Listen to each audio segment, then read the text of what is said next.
Saya tambahi babak terakhir, kita geser sebentar ke religius perspektifnya.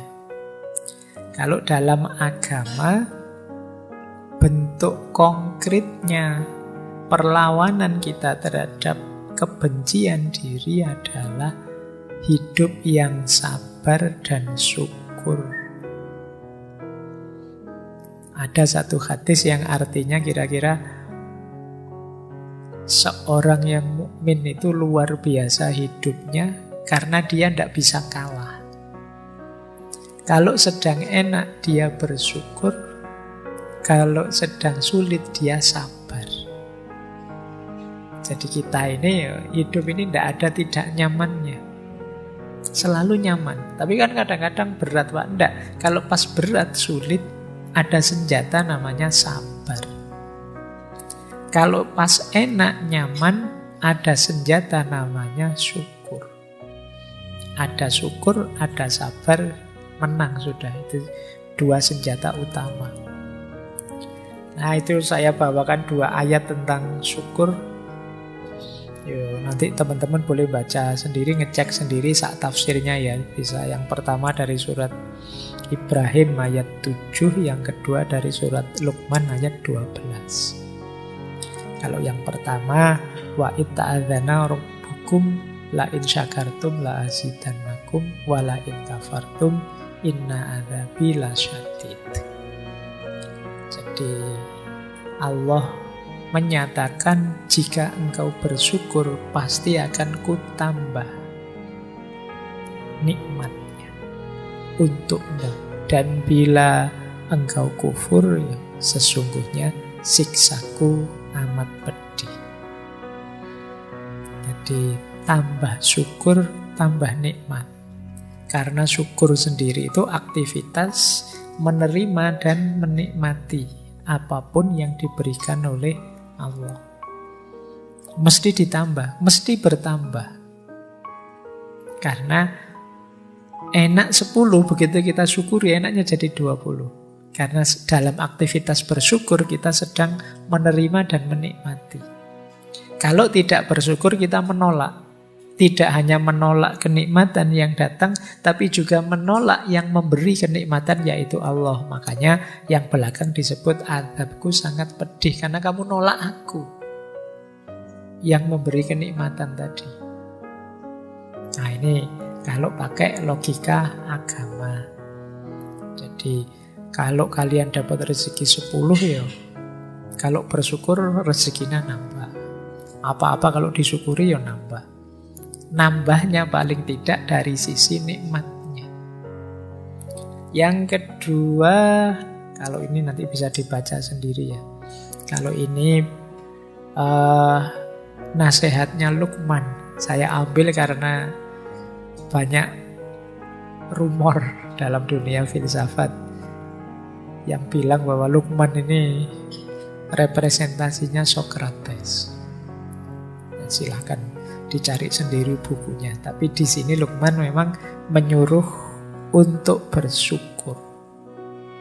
Barang siapa bersyukur, sebenarnya dia bersyukur pada dirinya sendiri.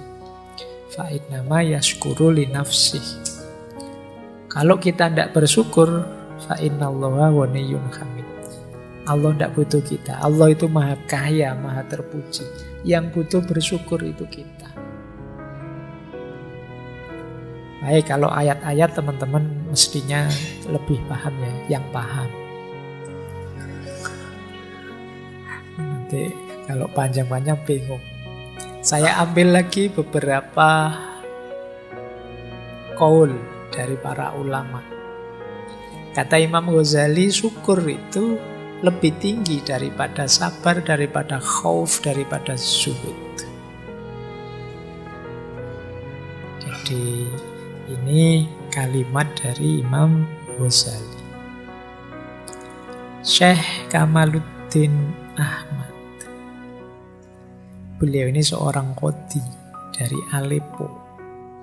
Kata dia, orang itu jadi tidak bersyukur ketika fokus pada satu aspek negatif dirinya saja.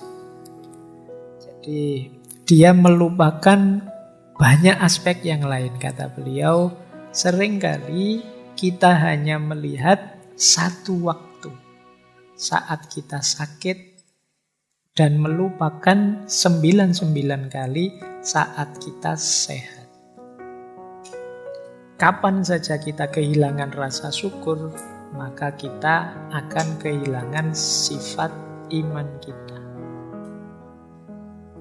Kemudian dari Syekh Norman Ali Khan, kata beliau, bersyukur itu bukan hanya sebatas alhamdulillah. Bersyukur adalah sikap, bersyukur adalah gaya hidup, bersyukur adalah cara berpikir.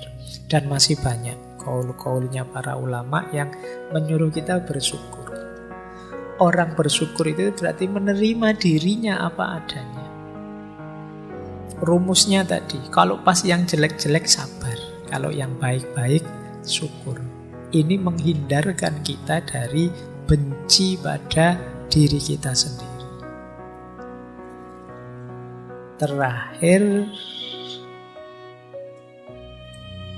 seperti apa sih cirinya orang yang sudah bersyukur itu? Berarti orang yang mencintai dirinya, berarti orang yang tidak benci dengan dirinya. Yang pertama, gembira.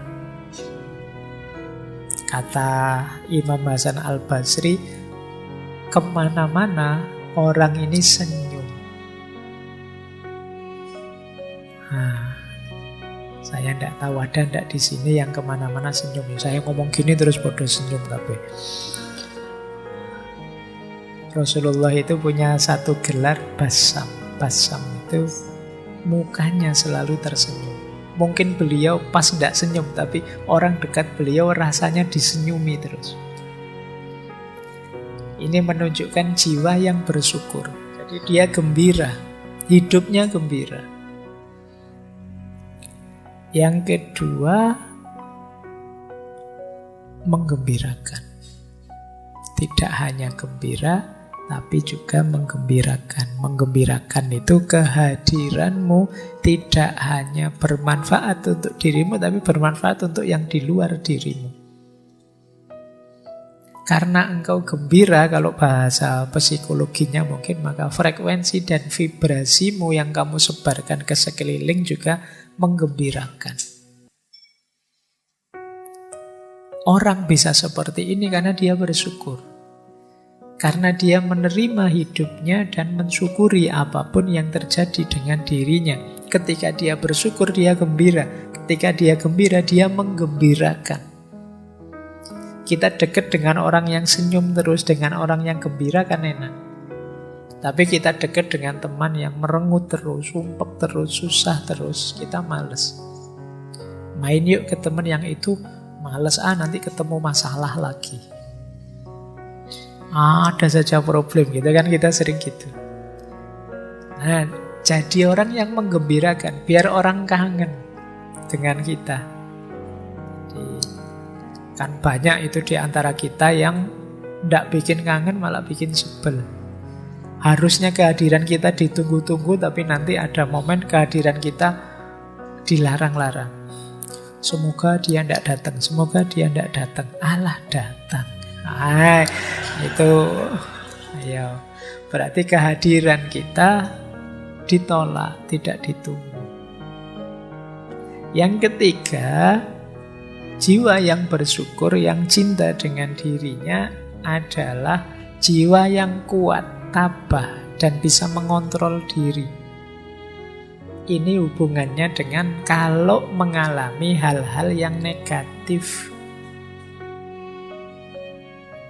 Sedang susah, sedang sulit, sedang ada masalah, masih bisa mengontrol dirinya dan kuat. Jadi stabil dalam kebaikan, apapun yang terjadi. Tidak kok, wah ini saya sedang ada masalah ini Pak, saya tak dosa-dosa dikit tidak apa-apa lah Pak, nanti ditobati. Ini kalau itu enggak, jangan. Berarti tidak mampu mengontrol dirinya. Saya bohong sebentar saja lah Pak, nanti kalau masalahnya selesai saya tak jujur lagi. Enggak. Tetap kontrol dirimu. Itu menunjukkan kita punya jiwa yang sabar dan syukur. Yang keempat, kalau ini keluar kepada orang lain. Kalau tadi kan dalam diri kita, memaklumi dan memaafkan. Jadi kalau ada orang menyakiti kita, berbuat salah dengan kita tidak terpengaruh. Kita maklumi dia dan kita maafkan. Ini lebih meringankan kita. Dan yang terakhir tentu saja ikhlas. Ikhlas ini ya jiwa yang tidak terikat apapun, yang tidak berpamrih apapun. Satu-satunya pamrih dan ikatan itu hanya Allah saja. Inilah mindset religius yang penting kita kembangkan menghadapi self-hate tadi. Biar kita tidak benci diri kita. Tadi ada banyak proses, manifestasinya ini. Ayo dicek, kita itu hidupnya sudah gembira apa belum? Menggembirakan orang apa belum? Mampu menguasai diri, mengontrol diri apa tidak? Mudah memaafkan apa tidak? Jiwa kita ikhlas apa tidak? Ini parameter-parameter untuk menegaskan sejauh mana kita mencintai diri kita dan tidak membenci diri kita.